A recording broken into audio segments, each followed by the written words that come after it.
নমস্কার। আজকে করছি ঢ্যাঁড়সের রসা। ওভেন জ্বালালাম, ওভেনে কড়াতে তেল দিয়ে দিলাম। বেশি দেবো না, 2 কলা তেল দেবো।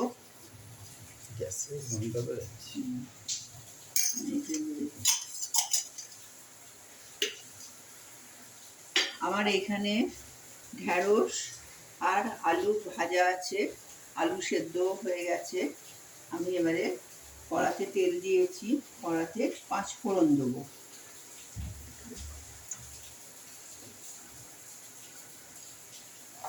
তেলটা গরম হয়ে গেলে কড়াতে 5 ফোড়ন দেবো।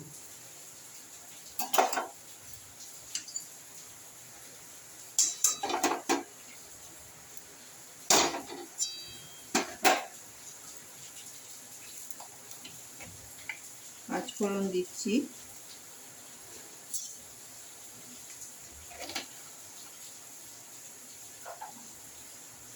পাঁচ ফোড়নে গন্ধটা একটু বেরোলে আমি এই লঙ্কা ফোড়ন দেবো। 2টো লঙ্কা ফোড়ন দিচ্ছি।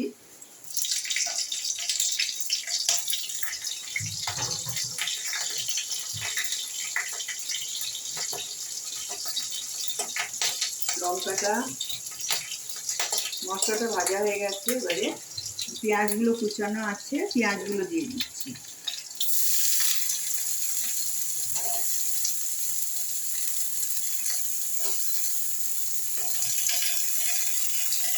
পেঁয়াজটা অল্প একটু ভাজা হবে, বেশি ভাজবো না।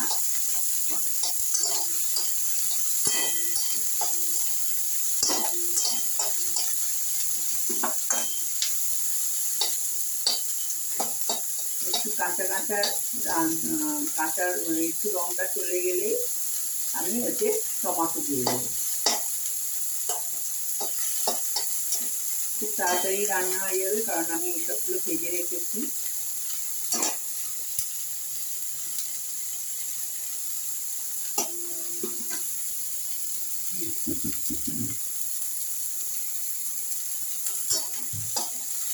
হালকা হালকা রং আসছে,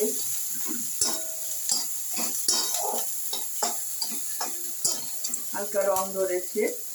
আমি এবারে টমেটোটা দিয়ে দিচ্ছি।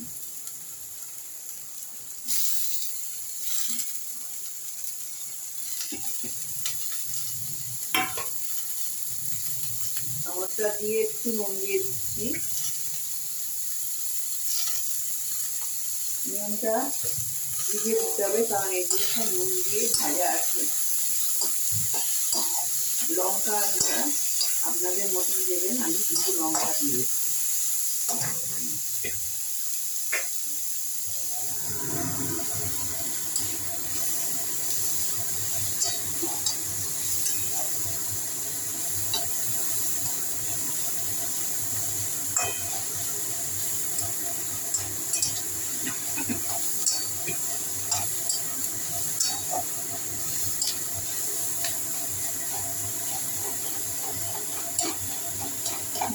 টমেটো নরম হয়ে এসছে।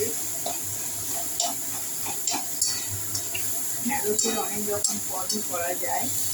সেই মতন ঢ্যাঁড়স রান্না করলে সকলেই খুব ভালোবেসে খায়।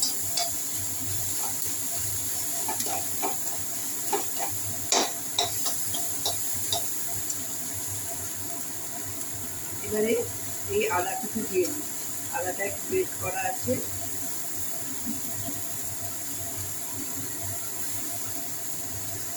আর এখানে এই মশলাটা ভেজানো আছে, জিরে হলুদ।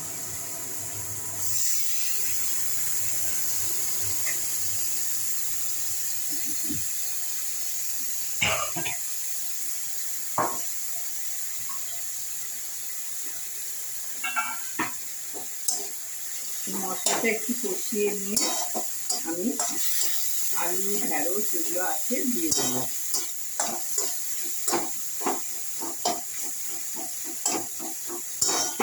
এটা কষাতেই রান্না হয়ে যাবে, কারণ আমার এগুলো সমস্ত সেদ্ধ হয়ে আছে।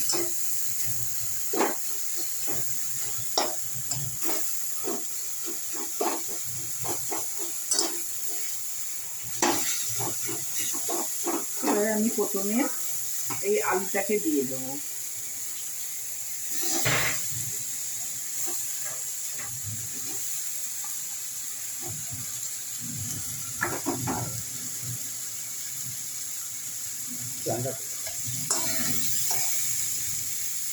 দুটো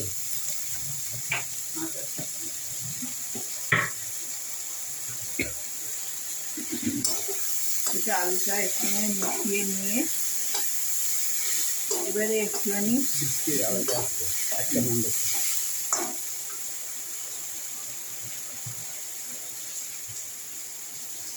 এবারে একটুখানি চিনি দিয়ে দেবো। ওভেনটা কমিয়ে দিয়ে করবো, তাহলে পুড়ে যাবে। একটু মিষ্টি দিয়ে দিলাম। মিষ্টিটা আপনারা আপনাদের ইচ্ছে হলে দেবেন। আর এবারে একটু অল্প নুন দেবো, আর দেবো না। এবারে এই ঢ্যাঁড়সটাকে দিয়ে মাখানো হলেই আমার এই ঢ্যাঁড়সের রসা হয়ে যাবে।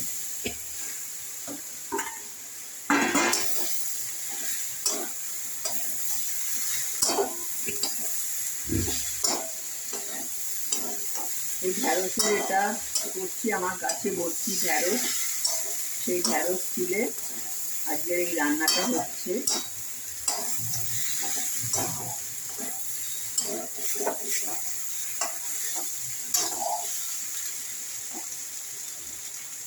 এই আলু দেখুন সেদ্ধ হয়ে গেছে সব। এবারে এটা এমনি ঢাকা দিয়ে রেখে দেবো, ও আঁচও নিভিয়ে দেবো। আমার এইটা তৈরি হয়ে গেছে। নমস্কার। আপনারা করবেন, ভালো লাগলে সাবস্ক্রাইব করবেন, লাইক করবেন বেশি বেশি করে। নমস্কার।